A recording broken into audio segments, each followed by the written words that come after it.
ప్రకాశం జిల్లా ఒంగోలు అసెంబ్లీ పరిధిలో 12 polling బూతులకు mock polling rechecking జరుగుతోంది.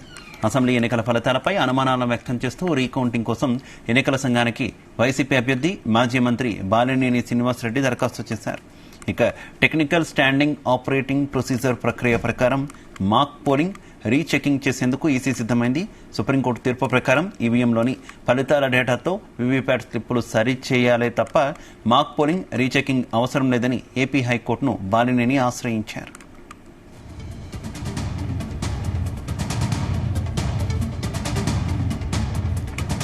ఇక ఈ పిటిషన్పై ఆంధ్రప్రదేశ్ హైకోర్టులో బాలినేని శ్రీనివాసరెడ్డి రిట్ కేసు హియరింగ్కు వచ్చింది. ఉన్నత న్యాయస్థానం ఏం ఆదేశాలు ఇస్తుందనే అంశంపై ఉత్కంఠ కొనసాగుతోంది. కోర్టు ఆదేశాలు వచ్చే వరకు యథావిధిగా కొనసాగుతున్నటువంటి ఎన్నికల సంఘం టెక్నికల్ స్టాండర్డ్ ఆపరేటింగ్ ప్రొసీజర్ కాగా ఒంగోలు నియోజకవర్గంలోని 6, 26, 42, 59, 75, 76, 123, 184, 192, 199, 245, 256 పోలింగ్ కేంద్రాలకు సంబంధించిన ఈవీఎంలను ఈసీ అధికారులు పరిశీలించనున్నారు.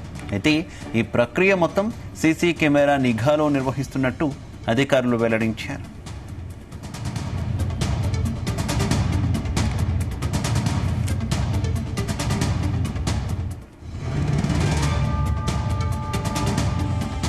ఇదే విషయానికి సంబంధించి మరింత సమాచారం మా కరెస్పాండెంట్ నాగేశ్వరరావు అందిస్తారు. నాగేశ్వరరావు,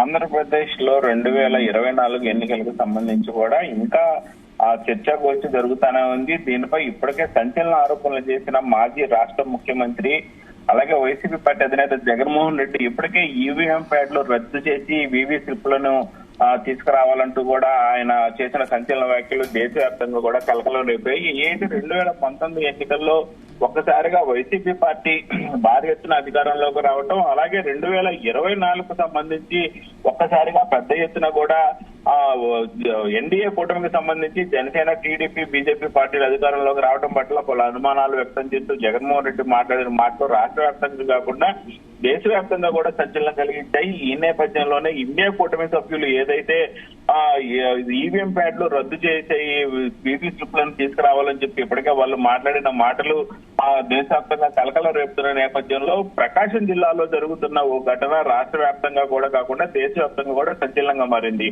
అయితే వైసీపీ 2024కు సంబంధించి వైసీపీ పార్టీ అభ్యర్థిగా నిలుస్తున్న బాలినేని శ్రీనివాసరెడ్డి అభ్యర్థన మేరకు ఆ ఎన్నికల కమిషన్ ఓ నిర్ణయం తీసుకుంది. అది అప్పట్లో సంచలనంగా మారింది. దానికి సంబంధించి నేడు ఆ నియోజకవర్గంలోని 12 పోలింగ్ కేంద్రాల్లో ఈవీఎంలను రీకౌంటింగ్ చేయనున్నారు అధికారులు. ఏదైతే ఎలక్షన్ 2024లో ఎన్నికలు జరిగాయో 2024 ఎన్నికలకు సంబంధించి కూడా తనకి పలు అనుమానాలు లేవనెత్తుతూ కూడా తన నియోజకవర్గాలకు సంబంధించిన 12 ప్రధాన పోలింగ్ బూత్లలో దానికి అనుమానాలు ఉన్నాయని వాటిని నివృత్తి చేయాలని దాదాపు 5 లక్షల రూపాయల చిల్లర అమౌంట్ ఆయన డబ్బులు ఎన్నికల ఆల్ ఇండియా ఎన్నికల సంఘం ఈసీకి కేంద్ర ఎన్నికల సంఘానికి ఆయన ఆ డబ్బులు కట్టారు. ఇక డబ్బులు కట్టిన నేపథ్యంలోనే హైకోర్టు ఆయనకి కూడా ఆ సుప్రీంకోర్టు ఏదైతే గైడ్ లైన్స్ ఇచ్చిందో సుప్రీంకోర్టు గైడ్ లైన్స్ ప్రకారం కూడా ఆ నియోజకవర్గంలోని దాదాపుగా 12 పోలింగ్ కేంద్రాలను రీకౌంటింగ్ చేయాలన్న అధికారుల ప్రక్రియకు దాదాపుగా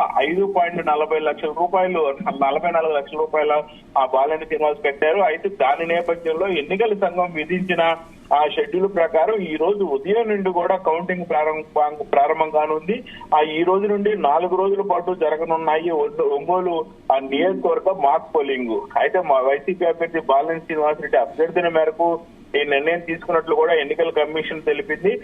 భాగ్యనగర్ ఈవీఎం భద్రపరిచిన ఆ గౌడంలో కూడా ఈ ప్రక్రియ మొత్తం కూడా జరగనుంది. అయితే నియోజకవర్గంలోని 12 ప్రధాన పోలింగ్ కేంద్రాల్లో ఈవీఎంలను రీకౌంటింగ్ చేయనున్నారు. ఈ 12 ఈవీఎంలు రీకౌంటింగ్ చేయనున్న పోలింగ్ కేంద్రాలను బాలినేని శ్రీనివాసరెడ్డి స్వయంగా ఎన్నిక చేసుకున్నారు. ఆయన ఎన్నిక చేసుకున్న 12 పోలింగ్ కేంద్రాల్లోనే ఎన్నికలు కూడా రీపోలింగ్ జరగనున్నాయి. అయితే ప్రక్రియకు కట్టాల్సిన మొత్తం డబ్బులు కూడా 5,44,000 రూపాయలు ఆయన ఇప్పటికే గవర్నమెంట్ ఆఫ్ ఎన్నికల కమిషన్ కి కట్టేసిన నేపథ్యంలోనే ఈ ప్రక్రియ మొత్తం కూడా మొదలైంది. ఈ ప్రక్రియ అంతా కూడా ఈ రోజు ఉదయం 10 గంటల నుండి ప్రారంభం కానుంది. అయితే 4 రోజుల పాటు జరగనున్న ఈ ప్రాసెస్ మొత్తానికి ఇప్పటికే ఒంగోలు నియోజకవర్గానికి సంబంధించి పోటీ చేసిన ప్రస్తుత శాసనసభ్యుడు దామర్చల్ల జనార్దన్, అలాగే మాజీ మంత్రి మాజీ ఎమ్మెల్యే అయిన బాలినేని శ్రీనివాస్ తో పాటు 20 మందికి అధికారులు ఇప్పటికే సమాచారం ఇచ్చారు. సోమవారం రోజున 19వ తారీఖు మాక్ పోలింగ్ నిర్వహిస్తున్నట్లు కూడా ఈ 28 మంది కూడా సమాచారం అధికారులు ఇచ్చిన నేపథ్యంలో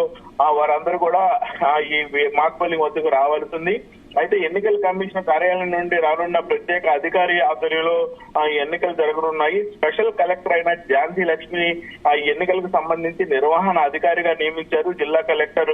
అయితే తమీం అన్సారీ ఇచ్చిన సూచనల మేరకు ఇప్పటికే అధికారులు మొత్తం కూడా ఏదైతే ప్రకాశం జిల్లా కలెక్టర్ తమీం అన్సారీ ఇచ్చిన సూచనల మేరకు అధికారులు కూడా పకడ్బందీ ఏర్పాట్లు చేశారు. మొదటిసారిగా జరుగుతున్న ఈ ప్రక్రియ ఫలితాలు ఏమొస్తున్నాయో అందరూ ఆతృతగా ఎదురు చూస్తున్నారు. అయితే ఇలాంటి సంచలనాత్మకమైన ప్రక్రియకు సంబంధించి అధికారులకి కొంత మేరకు షాక్ తగిలాదని చెప్పుకోవచ్చు. ఇప్పటి వరకు కూడా ఒక్కరు కూడా ఈ మాక్ పోలింగ్ ప్రక్రియకు సంబంధించి దాదాపుగా 28 మంది అభ్యర్థులు ఉండగా 28 మంది అభ్యర్థులలో దాదాపుగా 11:30 గంటలు కావస్తున్నా కానీ ఉదయం 10 గంటలకు కావాల్సిన కౌంటింగ్ సంబంధించి ఏదైతే అభ్యర్థి 28 మంది ఉన్నారో ఈ 8 మందిలో ఒక్కరు కూడా ఇప్పటికీ ఆ పోలింగ్ బూత్ వద్దకు చేరుకోకపోవడం ఆశ్చర్యకరంగా ఉంది. అధికారులకి మిగతా వరకు కూడా షాకునిచ్చే అంశంగా ఉంది. అయితే దీనికి సంబంధించి ముఖ్యంగా ఏదైతే అధికారులు ఎక్స్పెక్ట్ చేసిన విధంగా మాక్ పోలింగ్ సంబంధించి ప్రశాంత వాతావరణంలో ఎలాంటి అవాంఛనీయ సంఘటనలు చోటు చేసుకోకుండా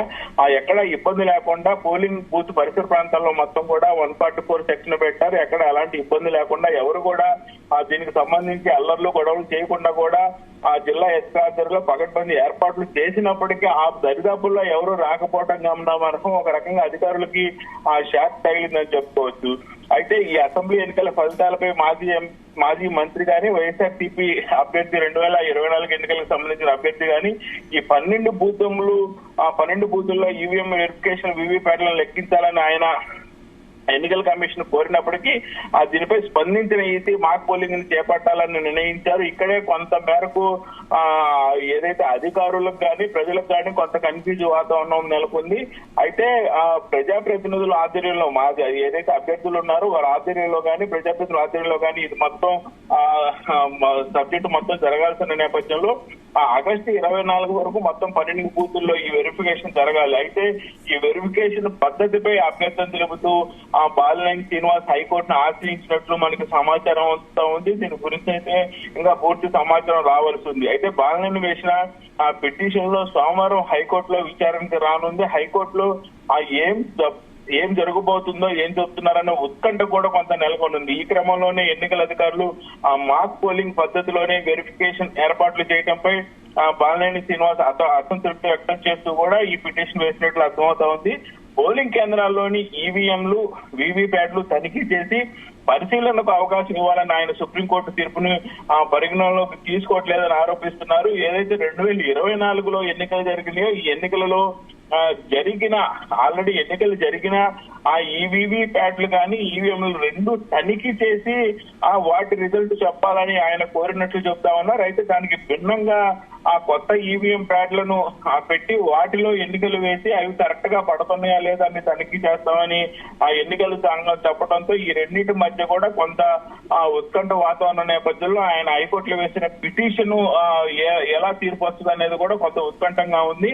అయితే మాక్ పోలింగ్ ద్వారా ఈవీఎం ప్యాడ్లు ట్యాపరింగ్ గానీ బయటపడే అవకాశం లేదని, ఈవీఎంలలో నమోదైన ఓట్లు గానీ వీవీ ప్యాడ్లు స్లిప్పులు గానీ సరిపోల్చి చూస్తే తెలియదు అని ఆయన వాదిస్తా ఉన్నారు. ఈ విషయంలో సుప్రీంకోర్టు తీర్పును కూడా ఈసీ పరిగణలోకి తీసుకోవాలని, కానీ సుప్రీంకోర్టు ఈ తీర్పుని ఎప్పుడు కూడా వీసీ పరిగణలోకి తీసుకోకుండా తన ఇష్టానుసారం కూడా చేస్తున్నట్టు ఆయన ఆరోపిస్తున్నారు. అయితే గతంలో ఆ ఈవీఎంలపై పలు అనుమానాలు వ్యక్తం చేస్తూ కూడా పలువురు సుప్రీంకోర్టులో పిటిషన్ దాఖలు చేశారు. వీటిపై విచారణ చేపట్టిన న్యాయస్థానం పోలైన ఓట్లను వీవీప్యాట్ల స్లిప్పులతో సరిపోల్చి చూడాలని కూడా 2-3 స్థానాల్లో నిలిచిన అభ్యర్థులందరూ కూడా లిఖిత పూర్వకంగా కోరుకోవచ్చని గతంలో సుప్రీంకోర్టు తీర్పిచ్చింది. సుప్రీంకోర్టు ఇచ్చిన తీర్పు గైడ్ లైన్స్ ప్రకారం పార్లమెంటు నియోజకవర్గ పరిధిలోని 5% ఈవీఎంలను వీవీప్యాట్ల స్లిప్లను తనిఖీ చేయాలని కూడా సూచించింది. అయితే ప్రస్తుతానికి మనకి అందిన సమాచారం మేరకు ఇప్పటికి కూడా 28 అభ్యర్థుల్లో ఒక్కళ్ళు కూడా పోలింగ్ బూత్